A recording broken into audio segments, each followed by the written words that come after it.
Little piece. നമുക്കിന്നെങ്ങനെ ഒരു കണ്ണിമാങ്ങയിലോ ഉപ്പും മുളകും വെച്ച് കഴിക്കുന്നതെന്ന് നോക്കിയാൽ എല്ലാവർക്കും അറിയാവുന്ന കാര്യം. പക്ഷെ അത് വേറൊരു രീതിയിലാണ് പറയാൻ പോകുന്നത്. ഇതിൻ്റെ അപ്പുറത്തെ വീട്ടിലെ പൊന്നുമാണ്. പക്ഷെ ഞാനിത് വെള്ളത്തിയിട്ട് വെച്ചതായിരുന്നു. 1 മിനിറ്റോളം നേരം വെച്ചാൽ മതി, അതിൻ്റെ അടുക്കും ചൊല്ലയൊക്കെ പോകാനാണ്. അപ്പം ഞാൻ വെള്ളമൊക്കെ കളഞ്ഞെടുത്തിട്ടുണ്ട്. ഒരു നല്ല മാങ്ങ എടുത്തിട്ട് അതിൻ്റെ അണ്ട ഇങ്ങനെ മുറിച്ച് കൊടുക്കുക കേട്ടോ ഗൈസ്. എന്നിട്ട് ഇതിനെ നടുക്കിട്ട് പുലർത്തുക. പെട്ടെന്ന് പുലർന്നു പോയി.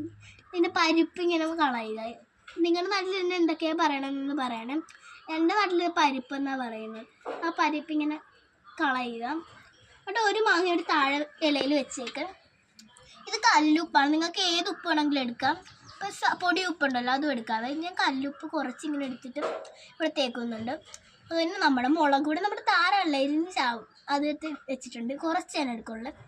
ഒരാൾക്കാരുടെ എരിവ് അനുസരിച്ച് എടുക്കാം. കാന്താരി അതും ഞാൻ കുറച്ച് എടുക്കുന്നുള്ളൂ.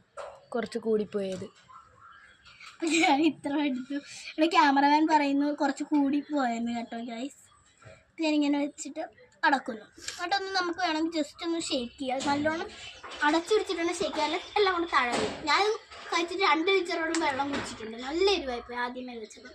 നല്ല ഷേക്ക് ചെയ്യാണ്ട് നമുക്ക് ക്യാമറമാനോട് ഇതെങ്ങനെ കഴിച്ച് നോക്കിയിട്ട് പറയാം. അപ്പോൾ നമുക്കത് കഴിച്ചാലോ? അപ്പോൾ എൻ്റെ അനിയത്തി ഉണ്ടാക്കി തന്നതാണ്. നമുക്കിന്ന് കഴിച്ചിട്ട് ബാക്കി പറയാവേ. നമുക്കിപ്പോൾ വെള്ളം എൻ്റെ മോന് അടിപൊളി യമ്മി. അപ്പോൾ ഗൈസ് സബ്സ്ക്രൈബ് ചെയ്യുക, ലൈക്ക് ചെയ്യുക, ഷെയർ ചെയ്യുക, ബെൽ ഐക്കൺ